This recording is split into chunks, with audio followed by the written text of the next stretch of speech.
নমস্কার বন্ধুরা, সবাইকে স্বাগত জানাচ্ছি তোমাদের ইউটিউব চ্যানেল ডব্লিউবি জব রিপোর্টে। বড় একটা আপডেট নিয়ে চলে এসেছি। যারা কর্মচারী, সরকারি কর্মচারী এবং বেসরকারি কর্মচারীর জন্য একটা বড় বিজ্ঞপ্তি জারি করা হয়েছে নবান্ন থেকে 4/8/2026 এবং তার মেমো নাম্বার ডান দিকে দেখতেই পাচ্ছ।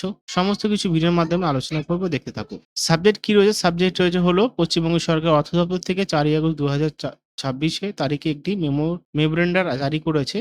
মূল ঘোষণা হলো 1 অক্টোবর 2026 থেকে রাজ্য সরকারের কর্মচারীদের মহার্ঘ ভাতা বা ডিএ 38% করা হয়েছে। এই সংযোজিত মূল বেতনের মানে রিভাইস বেসিক পে প্রযোজ্য হবে। আরও লেখেছে একই হারে সরকারি সাহায্যপ্রাপ্ত শিক্ষা প্রতিষ্ঠান, তারপরে স্ট্যাটুরি বডি, সরকারি সংস্থা, পঞ্চায়েত কর্মী, পুরসভা, স্থানীয় সংস্থা এবং কর্মচারীও ডিও পাবেন। তো এইটা বলা হয়েছে, ঠিক আছে। রাজ্যের পেনশনভোগী ও পরিবারিকের পেনশনে 1 অক্টোবর 2026 থেকে 38% ডিআরএস পাবেন। তো এইগুলো কিন্তু এই নোটিশে বলা হয়েছে।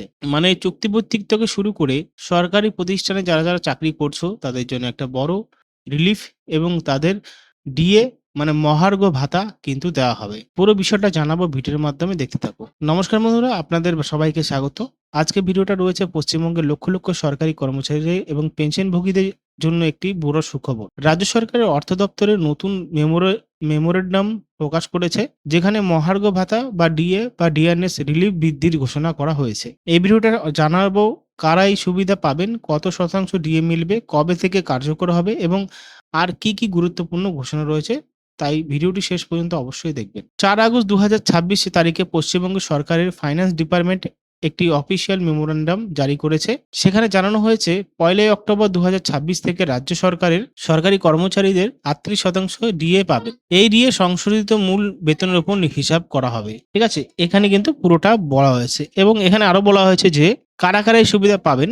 এখানে বলা হয়েছে সরকারি সাহায্যপ্রাপ্ত স্কুল ও কলেজের শিক্ষক ও শিক্ষাকর্মীরা, সরকারি সংস্থায় স্ট্যাটুরি বডির কর্মীরা, পঞ্চায়েত কর্মীরা, পুরসভা এবং স্থানীয় সংস্থার কর্মচারীরা এইটা লাগু হবে, এই বেনিফিটটা পাবে। পেনশনভোগীর জন্য সুখবর। পেনশনভোগীরা কি বলেছে, শুধু কর্মচারী নন, রাজ্যের পেনশনভোগী ও পারিবারিক পেনশনভোগীর 38% ডিএ পাবেন। এই সুবিধা 1 অক্টোবর 2026 থেকে কার্যকর করা হবে।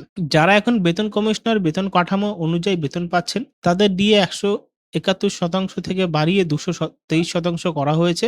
এছাড়াও রাজ্য সরকারের অধীন দৈনিক মজুরি ভিত্তিক কর্মীদের দৈনিক মজুরি 110 টাকা বৃদ্ধি করা হয়েছে, যা 1 অক্টোবর 2026 থেকে কার্যকর হবে। সব মিলে বলা হয়েছে পশ্চিমবঙ্গ সরকারের নতুন মেমোরেন্ডাম সরকারি কর্মচারী, পেনশনভোগী এবং বিভিন্ন সরকারি প্রতিষ্ঠানের কর্মীদের জন্য গুরুত্বপূর্ণ ঘোষণা করা হয়েছে। যদি আপনি এই সুবিধার আওতায় থাকেন তাহলে 1 অক্টোবর 2026 থেকে নতুন করে ডিএ বা ডিআর প্রযোজ্য হবে। ভিডিও ভালো লাগলে অবশ্যই লাইক করুন, শেয়ার করুন এবং আমাদের YouTube channel Kolkata job reporter চ্যানেলটি সাবস্ক্রাইব করে পাশে থাকা বেল আইকনটিকে চাপতে ভুলবেন না। আবার দেখা হবে নতুন সরকারি চাকরি ও সরকারি প্রকল্পের গুরুত্বপূর্ণ আপডেট নিয়ে।